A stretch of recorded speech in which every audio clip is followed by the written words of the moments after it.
dumbbell উঠাই তুই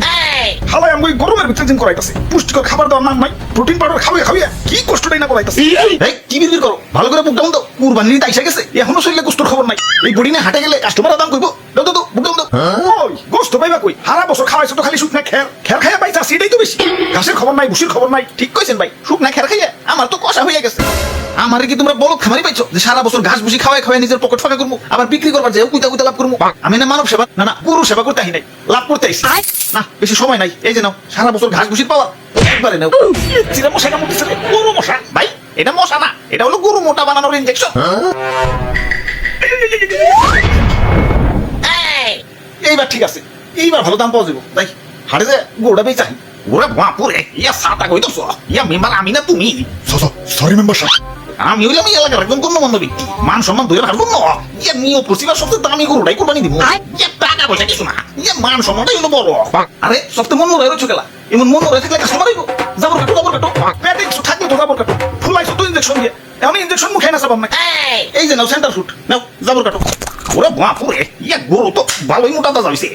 injection দিছো নাকি আরে কি যে কোন গরু তো আমার ফলমূল ছাড়া কিছু খাই না এই তুই আগে 10 কেজি আপেল সাবার করে দিবি দেখেন না পেটটা কেমন ফুলে রইছে হাওয়ার খামারি ইনজেকশন দিয়ে ফুলিয়ে এখন কইতেছ 10 কেজি আপেল খেয়ে পেট ফুলাইছে কি বিশ্বাস হইতেছে না দেখেন গরুর মুখ দিয়ে এখনো ফল ফ্রুটের গন্ধ পাইবেন গরু শয়তান তাহলে সেন্টার ফুডে লেগে দিছো সেন্টার ফুড খাম না তা গরুর দাদা দাম কত বেশি না মাত্র 10 লাখ বাপরে এত দাম গরুর দামই তো ছিলাম না সারা বছর গরুর যে আপেল কমলা খাওয়াইছি ওর দাম ছিলাম মাত্র এখন দাম বেশি হলে ওইটা নেন না না আমি হইলাম মেম্বার সাহেব ইয়া লাগায় আমার একটা ওয়েট আছে এই শোক না গরু নিলে লাগায় আমার মান সম্মান থাকবো আমার ওইটাই লাগবো এই যে নাও টাকা দিয়াও গরু আমাকে দিয়া দেও ওকে এই ভাই দেন 80,000 টাকাটা দেন ওরে বাপুরে ইয়া গরু কিনা পকেট ফাঁকা হয়ে গেছে পকেটে কোনো ক্যাশ নাই ক্যাশ না থাকলে বিকাশে দেন আরে ইয়া বিকাশেও তো টাকা নাই কার্ডে আছে কার্ড নিবে ধরুন আমার কি এটিএম বুথ পাইছেন নাকি ইয়া পাইলে আর দিমু কেমনে ইয়া ভাই হাসিলের টাকা মনে পাইছে গেল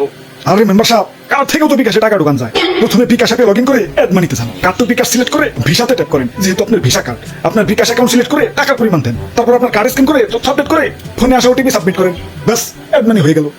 আর হ্যাঁ পরবর্তী লেনদেনের জন্য আপনার কার্ড অটো সেভ হয়ে গেল হ্যাঁ পাইছি যাই গে ভালো থাকেন ঈদ মোবারক মেম্বার সাহেব গরু ডাকি না জিতছি একে তো খামারি যন্ত্রণায় বাসি না তার উপর কাস্টমার খালি পাছায় খাবো মারে পাছাটা আমার লাল হয়ে গেল খালি একবার দূরে থেকে মুক্ত সবটির খবর আছে আজকে কি রে তোর পাছায় গোবর ভরানো কেন আরে ভাই এটা সেলফ ডিফেন্স কেউ পাছায় ঠাকুর দেওয়া তো দূরের কথা পাছায় হাত দুলানো সাহস পাইবো না এই নাও তোমাকে গরু নিয়ে বাড়ি যাও শক্ত করে ধরো গরু কিন্তু হেভি ডেঞ্জারাস ওকে ওরে বাপুরে ইয়া সাতা কইতাছ ইয়া মেম্বার আমি না তুমি সরি মেম্বার সাহেব কাম সারছে গরু তো মুক্ত হয়ে গেছে গরু এটা যে ডেঞ্জারাস দৌড়াও ওই তোরা আমার দৌড়ের সাথে পারবি সব জেনে দাঁড়ায় আসতে পারে না বলে কিন্তু কুতা দিয়ে সামনে দেশে পাঠাই মেম্বার সাহেব নড়াচড়া করেন না গরু কিন্তু খেপে গেছে অনেকক্ষণ ধরে তোমার তাজা সহ্য করতেছি তোরা গরু কিনতে আসছিস গরু কিনবি বাসায় খাবার দেওয়ার কি আছে আরে সাহেব বাসায় খাবার না দিলে গরুর ভালো মন্দ বোঝা যায় না তোমরা যে কি পরিমাণ ভালো মন্দ বুঝো সেটা তো দেখলাম ইনজেকশন দিয়ে গরু ফলাইছে আর তোমরা ধরতেই পারলা না আর তুমি না কইলে ফল ফ্রুট খাওয়া ফলাইছো মিছা কথা কয় বিশ্বাস না হলে মুখে এখনো ফল ফ্রুটের গন্ধ আছে অনেকক্ষণ ধরে তোমার তাজা সহ্য করতেছি আরে আমি গরু আমার মুসলমানটা কুরবানি দিব আমার আত্মা ধন্য হয়ে যাবো আর তোমরা বদমাশ খামারিতে আমাকে শরীরে বিষ ঢুকে আমাকে শরীরের 12টা বাজে দাও আরে আমার মাংস খাওয়ার পর যে তোমাকে শরীরে একটা বাজবো সেদিকে খেয়াল আছে ওই একটা ইনজেকশন আনতো হালার পাশায় হান দিয়ে দেই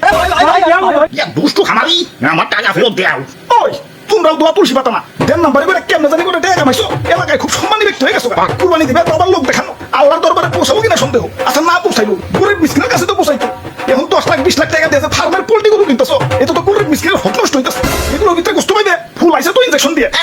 এত অতিরিক্ত দাম দিয়ে পোল্ট্রি গরু কিনে টাকা অপচয় না করে সঠিক দামে দরকার পড়লে কয়েকটা গরু কিনো এখন লোক দেখাও যাই করো কমসে কম গরিব মিসকিনরা তো পেট ভরে ঈদের আনন্দ করতে পারবো জি স্যার ঠিক কইছেন স্যার ওই কেন সবটি দেখেন তো স্যার আমিও আমার তো কোনো দোষ নাই বাসায় ঠাকুর দেওয়ার কথা ভুলে গেছো